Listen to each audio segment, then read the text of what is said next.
One. Okay, hello everyone. I'm Kancha. I'm from UK, and today I'm with Ronald AI, the Chief Technical Officer of Cloud Token. Okay. Right. Good to have you here today. Thanks. And today I'm here just to make a short video, and I have two questions. The first question is, why is the Cloud Token wallet different from other wallet that's in the market? That's one question. And another is, how does the price of CTO goes up in the value?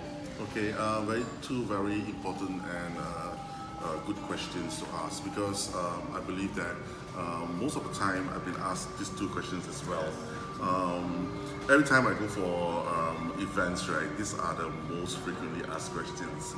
And what we try to be different is, number one, we are not an ICO, STO, or any IEO. You cannot buy cloud tokens, right?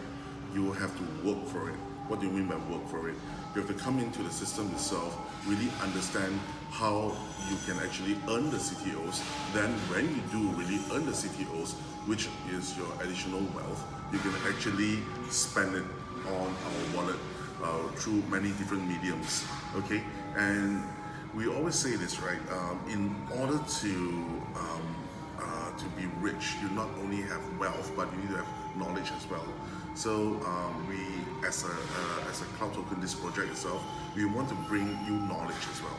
So we'll come out with a lot of tutorials on how Bitcoin is, what is decentralization, what is the meaning behind it, so that you can further understand all these things. What is the digital economy all about? What is what you're empowered with when you're talking about with consensus and decentralization. So talking back on all of these things, Cloud Token that is different from other projects is we are really fully transparent. We are like a partner, right? When you actually start a company with a partner, you have to be truthful with them, that's number one. And you have to share, number one, what is going on, right? How much we are trading with, how are we doing the trades, and all of these things I believe that we have been sharing out with the community a lot.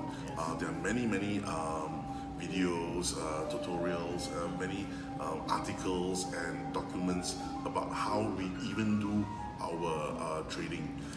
The algorithm that Varun uses is also listed now on the business proposal, and Jarvis itself is there, so you can read a lot more about it. I believe that only through this transparency we are able to strike a good balance between what we want to do now and where we want to go in the future. Most projects, they actually start with the end in mind. So like us also, we actually start with the end in mind. But most of the projects, they are ICO based, which means that you come in, you buy the tokens, they will go onto exchanges. And when you are in exchanges itself, you are left to fend off the wolves yourselves. They are supposed to help you trade, but now you are supposed to trade the tokens that you buy. It doesn't really make sense to us. So in City itself, we will never put our CTOs up in exchanges. You can only use it. It's a utility token, which also goes very well with the US law as well. We're not ICO, so you can spend it just like a reward point, right? Okay, and talking about this, okay, where we want to go to, okay, we want to be the future of banking, which means that we want you to be able to bring your CTO wallet to any part of the world and just spend. You can spend without having the fear of finding a local money changer and all of these things, okay? Even though you go to a very backdated, very backward country where ATMs are not available for you, through your CTOs itself, you can actually change to get local cash.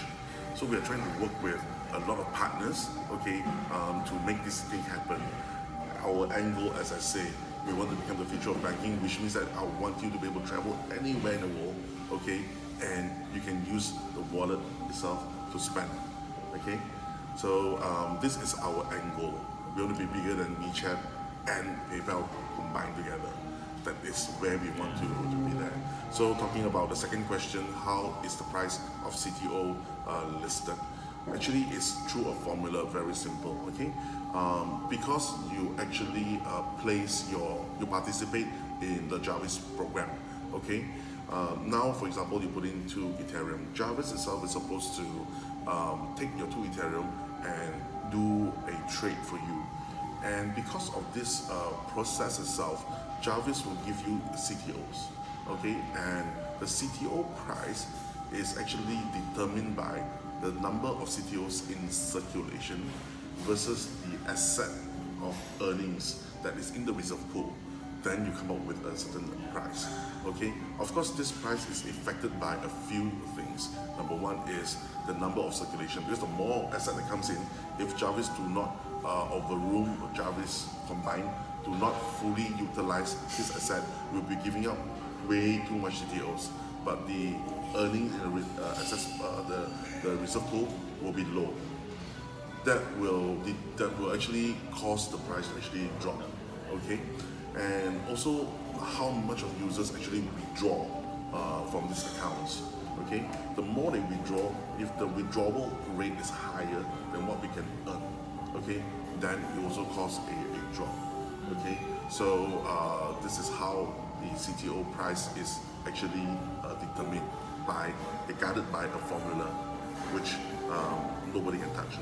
So you kind of say that I burn the number of tokens because our CTO tokens is cycled back into the system. It's actually an ecosystem, it goes round. There's no burning, there's no disappearing. And the price of CTO, like, because when we have hotel booking, flight booking, all the profit will go to the reserve, isn't it? Yes, correct. So that is the other ways to spend, right?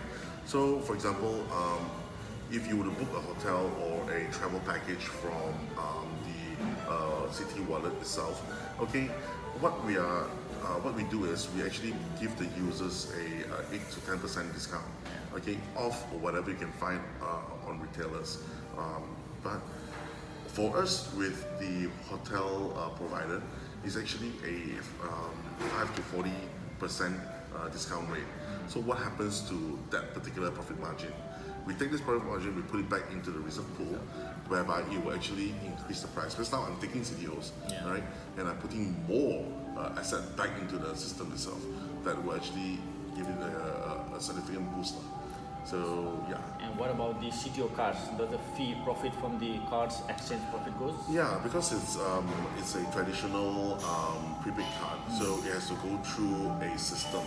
Either it's a Visa, Amex, or Mastercard, or UnionPay, or any other like JCB or whatever.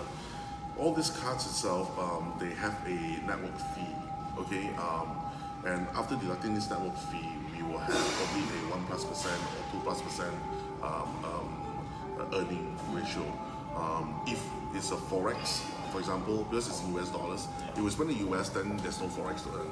But if you spend it in other countries and you use local currency to become the payment of currency, then there's a forex. We also earn on forex as well. So roughly we earn, let's say, 3% on that, right? And this 3% goes into the asset pool as well. So that will bring, whatever how much you spend, the left and right members will love you dearly, because the more you spend, the more everybody's CDO price will be benefit from this. So we'll have the Pundi XPOS, isn't it? Yeah. Yes. So the more the merchants use it, so the fee will go to the reserve. So whatever fee. Like a lot of programs, right? They never think a lot for merchants, but we do really want to protect our merchants, because we want merchants to we understand merchants itself. A lot of other projects which has this merchant program, they let the merchant worry about the volatility of the crypto market. CTO itself is not also it's not omitted or excluded from this volatility. Okay, so what we do is when we work with Pundi X itself, we have an OTC ourselves to let the merchant choose, okay, whether to liquidate immediately when I receive a cryptocurrency, whether it's Ethereum, Bitcoin, or a CTO for that matter, right? The merchant itself, because you need liquidity, you need to actually pay your suppliers, you need to pay your staffs, right? We cannot be keeping everything in crypto. So we have a method for them to actually choose. When you receive these funds, what do you do with it? Do you keep 5%, 15%, and the rest you liquidate to come up with local currency, so they can actually continue with the business?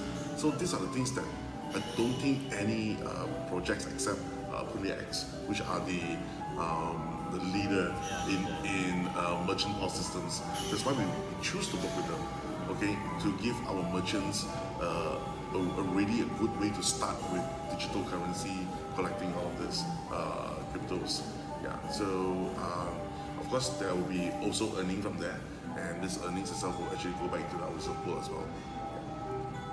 Okay, thank you very much, Ronald. Thank you. I think this video will help everyone understand the basic 2 questions. Okay, that's it. Thank you.